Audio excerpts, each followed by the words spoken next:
Welcome to Frugal Willie Mae's Kitchen. Today we're going to do a ratatouille dish, anti-inflammatory, and I'm going to be using the foods from my freezer that are past its prime. We don't want to waste anything. I have already chopped up the peppers. I have the orange, red, and green. I didn't have any yellow. I would have put them in if I could. These are freezer foods. This is had a little bit of this left over, and I know it was about to ruin. So I put that over there. I opened up a package of broccoli that needed to be cooked, and then I've already chopped up my cloves right here of garlic. I've probably got almost half a head of garlic in there, but they were small pieces and I just chopped them up. And then I have my diced tomatoes and I have my spices. So let's get started over here. Get my skillet going.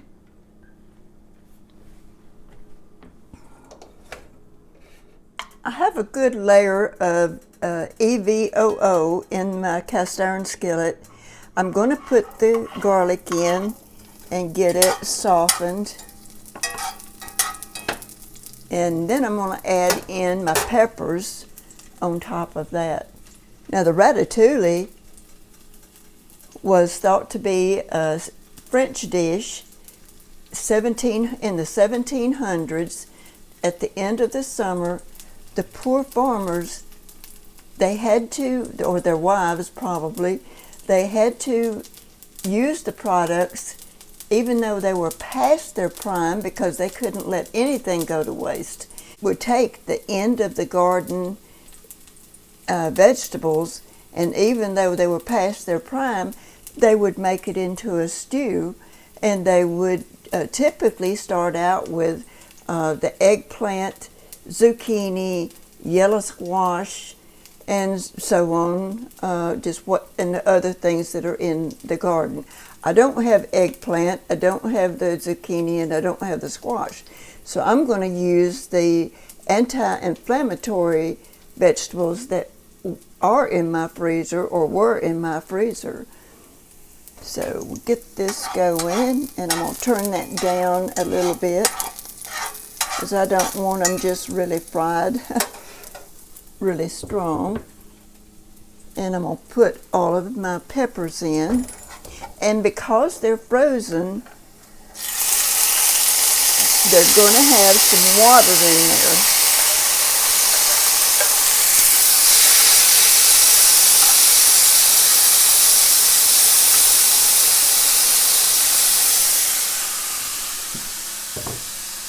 And that's okay. Earlier in the week I made one because I found so many vegetables. I made a ratatouille. And I found out that it didn't matter that they had a little bit of ice formation. I just washed it off with warm water, and I knew it would have the sizzle to it whenever I did put it in there. But you just let that cook.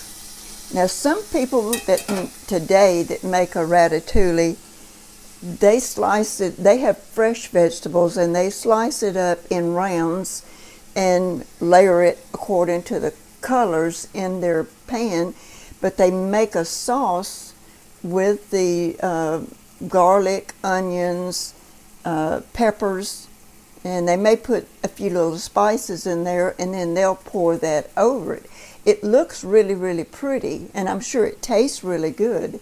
But when you're facing like the farmers that were in France, when you're facing having foods to eat, you didn't worry about how pretty it was going to be. They just chopped theirs up into chunks. And that's what I'm doing here. I like my vegetables more chunky. And I also have these that would be ready to go in after these have kind of cooked down a little bit. I can put my salt in at any point in time. The next thing I'm going to put in is going to be my tomatoes.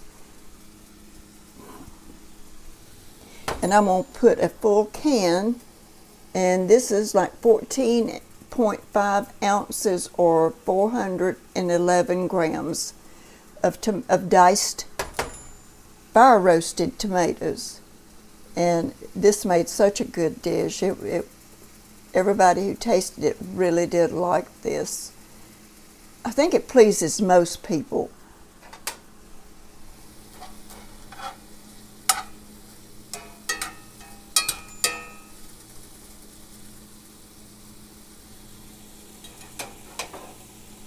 It seems that some of the other countries had something very similar to this, and I'm not sure that they call it ratatouille, but they may have, because today whenever you go and you research and get ratatouille recipes, you find all types of different processes that people are doing.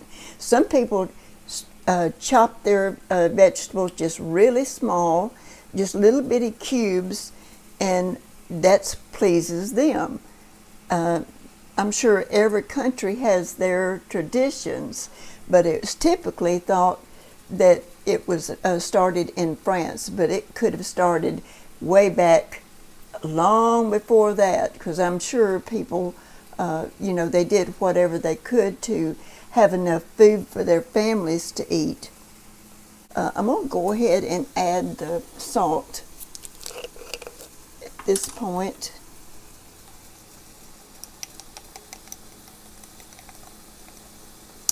And I'm going to put just a little bit more than a teaspoon of Celtic sea salt.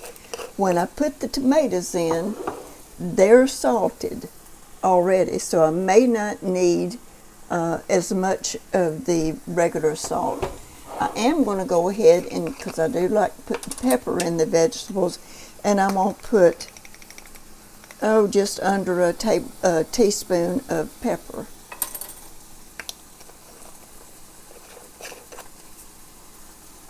Most spices are added at the end of your recipe, at the end of your cooking. Cook this down, and then I'm going to add that can of tomatoes in.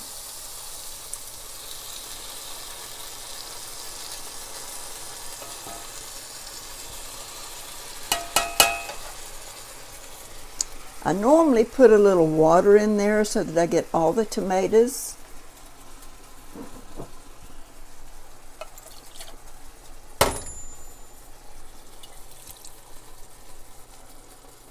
I don't want to waste that good juice either.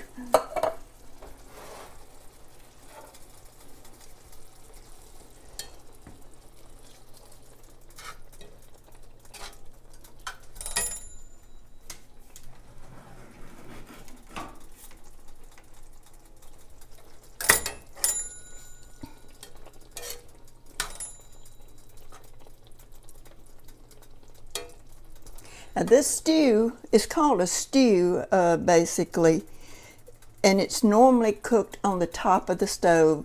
On the very first ratatouille dish I made, I baked it in the oven, and a very nice lady told me, she said, well, she says, that's not really ratatouille, that's a vegetable casserole. If it's cooked on top of the stove, it's considered a ratatouille.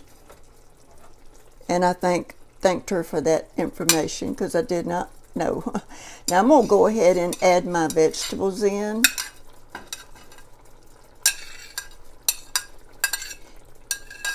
And typically,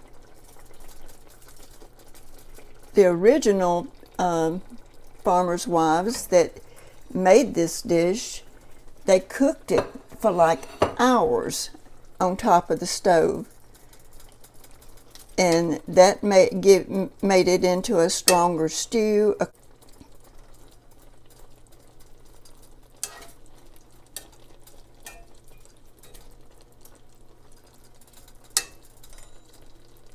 But I think part of that may have been because they had they cooked with wood stoves, and you didn't have a timer. You didn't have the a gauge on most of the wood stoves that would allow you to know what temperature you're cooking it on.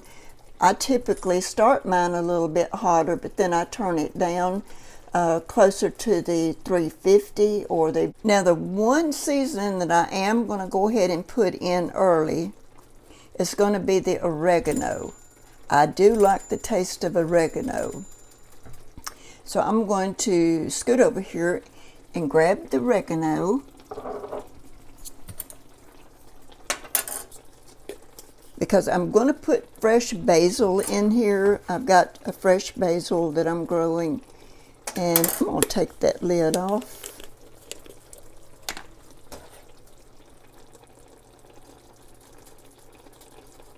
And I'm going to put like a heaping teaspoonful of the oregano in there. But sometimes your oregano and your basil may interfere with each other, the taste of it. The basil, particularly when it's fresh, is really strong. And when I first started using some of the basil, it was like it overpowered the dish that I had. So I've learned not to put quite as much in there as far as my tastes go. Now I have other family members, the more basil you get, the better they like it, the more you put into a dish. The one thing about ratatouille, whenever you incorporate all the different colors, it is pretty. It's very pretty dish. This turned out to be a wonderful stew. It's got lots of color in it. I have fixed a bowl because lunch is ready and I'm quite hungry. It smells out of this world and I have confidence that it's going to taste just as good. But you need to try this, and you can do it this time of year no matter where you live, or because we do have the frozen vegetables now, and you have more opportunity to get fresh vegetables from the grocery. May God bless you, and may He keep you, and may His face shine upon you, and thank you for watching.